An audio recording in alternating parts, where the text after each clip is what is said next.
Howdy, Paul. Hey, Jim. Hi. How are you today? I'm tolerable. Say that Hey, word again. huh? I'm tolerable. Tolerable. Yeah, I thought that was something that you said. I just wanted to make sure I heard it yeah, correctly. yeah. That's not bad. I'm tolerating it. All right. Well, I like you already. I'm tolerable also. Good. All right. Here we go. All right. Maybe. Maybe. All right. Hi, Fourth It's Good News Planet. I'm here speaking with Jim Mars. Hey, Jim. How you been? Well, I'm pretty tolerable today. I love when you say that. That's pretty wild. So Jim is a wonderful author, and he's been flying around for a long time. And we're going to talk about UFOs and the investigation of UFOs, alien agenda. I guess was maybe one of your first books to tell us. Yeah. And back in '97, and I want to know, does your name, Jim Mars, does that have anything to do why you're doing this kind of work? That does seem kind of apropos, doesn't it? But no, actually not. I signed up to be a journalist way back there at the university and got a degree in journalism and worked for various Texas newspapers. And I just got a little bit bored with the usual government corruption, conspiracy, crime stories, automobile crashes and stuff. And so I began to look out to see what other things were going on this planet. And there's lots of stuff that we're not being told about. There's ancient artifacts. There's ancient narratives. One of the commonalities of all the ancient peoples of the world is flight. They all talk about people flying through the air and coming and visiting them and giving them knowledge and giving them information, teaching them how to do things. The ancient Sumerians, for example, wrote in their cuneiform tablets, they had 4 types of beer. You know, how does somebody figure out how to make beer? They said that these people that came from the sky taught them how to make beer. So see, aliens might not be all bad. No, I think it's good. That's good. I wish I was there. Yeah, exactly. In fact, right now, see, I'm real excited to see that L. Ron Hubbard's book, Battlefield Earth, is being reissued because that's a real interesting, rollicking science fiction story. And yet I think it's pretty apropos for today. Because what's interesting is that the aliens in Battlefield Earth, they didn't come here just to destroy us and blow up everything, kind of like in the movie Independence Day.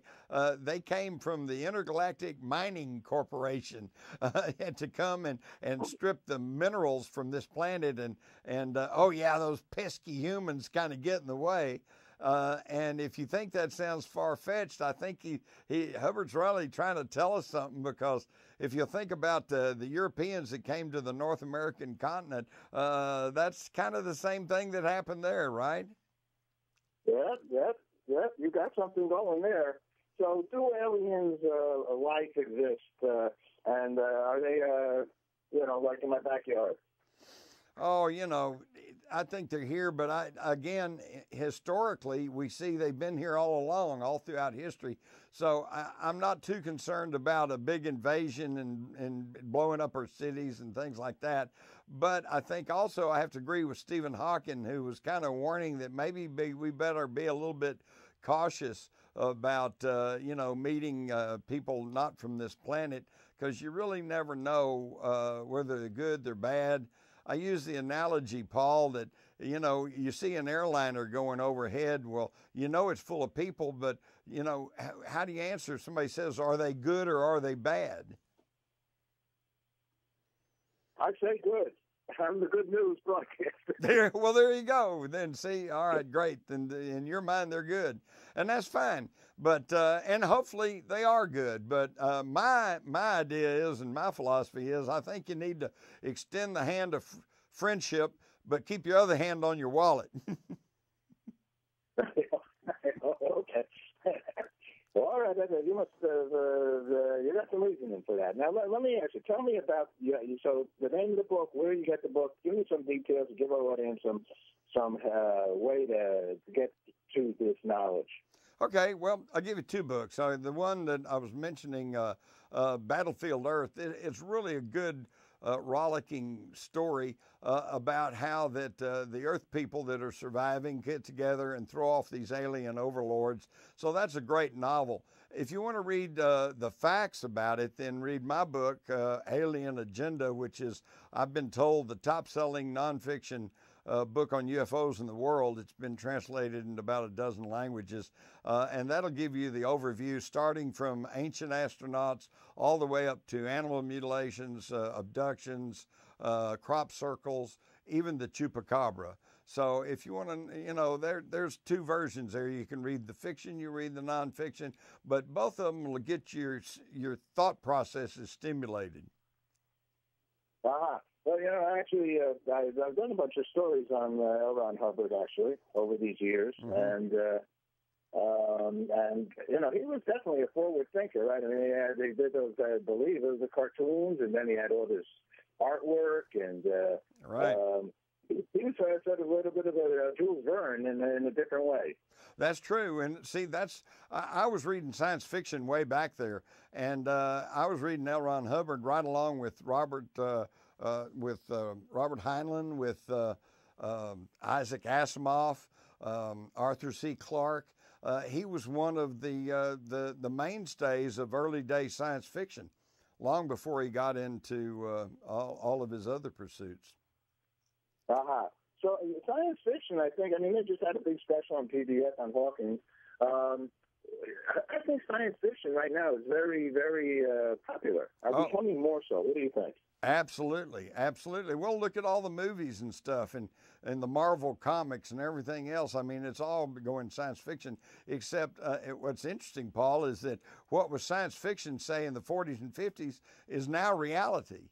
I remember Dick Tracy with his wristwatch radio TV thing, we just thought that was just the wildest thing going. And now we got it, of course they're called cell phones, but we don't wear it on our wrist, but it's the same thing.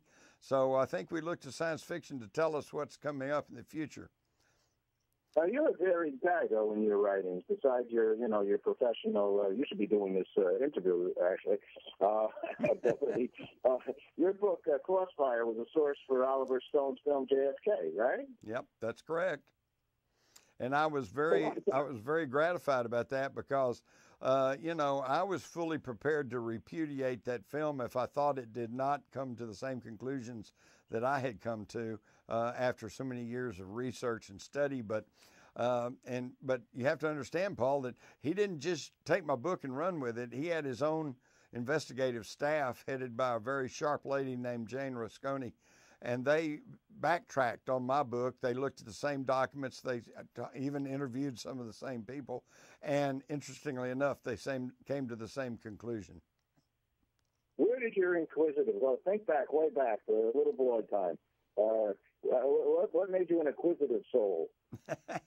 I don't know. I guess I'm just always, I was always getting into things as a kid.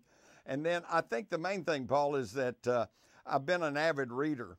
And by the time I was in even the 6th and 7th grade, I had read what would be considered the classic books, Huckleberry Finn, Tom Sawyer, Tale of Two Cities, Dickens, Mark Twain. I'd read all of that. And that's why in say by the mid-50s, I had already read all the classical stuff, even Kipling. And so I moved into what was then science fiction, although this was before they actually called it science fiction. I was reading science fiction before that was established as a genre of literature, which are now, as you so well said, today it's really big, movies and comics and books, and science fiction is huge, but back then it was kind of frowned on, like kind of a bastard son of literature, except by the mid-50s they finally just accepted it as a legitimate form of literature. Well, it's all good. I think that Epcot Center's mascot is Figment of your imagination. It's so cool. It's really cool. Jim, where does somebody find you on the internet? Do you have a website? Yeah, oddly enough, it's jimmars.com. That's JIMMARRS.com. And like I said, if you want to read the facts, read my book, An Agenda. If you want to read a great science fiction novel, read Battlefield Earth. Let me ask you two last quick questions. Thank you so much for speaking with us and sharing. What's good news for you, Jim? What's good news for me? Yeah, in any aspect of your life. Oh, well, I'll tell you what's good news for me is the fact that we are beginning to shed the establishment, okay? Normally we would think in this election year we would have Hillary Clinton versus, maybe Marco Rubio or Ted Cruz, and instead we're seeing people on the left wanting to go for Bernie Sanders. We're seeing people on the right wanting to go for Donald Trump. And so the key thing there is that they're eschewing conventional politics and conventional ways of doing things. And maybe we'll start waking up and getting our smarts together and go into a more progressive and happy and peaceful future. Last question, because we're very involved with the International Day of Peace, which is September 21st. And I've asked many people, what does peace mean to them? So, Jim Mars, what does peace mean to you? Well, peace means to me, it's real simple, that that we all agree to disagree, but we disagree without being disagreeable. That may sound like a bumper sticker, but it's really true. Could you say that one more time? I love that one. Okay, all right. We must all agree to disagree, but without being disagreeable. All right, Jim Mars, you're a good man. Thanks. It's a pleasure. You come to New York. Let's hang out and find those beers that those guys were creating. Now you're talking, Paul. I look forward to it. All right, take care. Bye-bye. Thanks. Adios.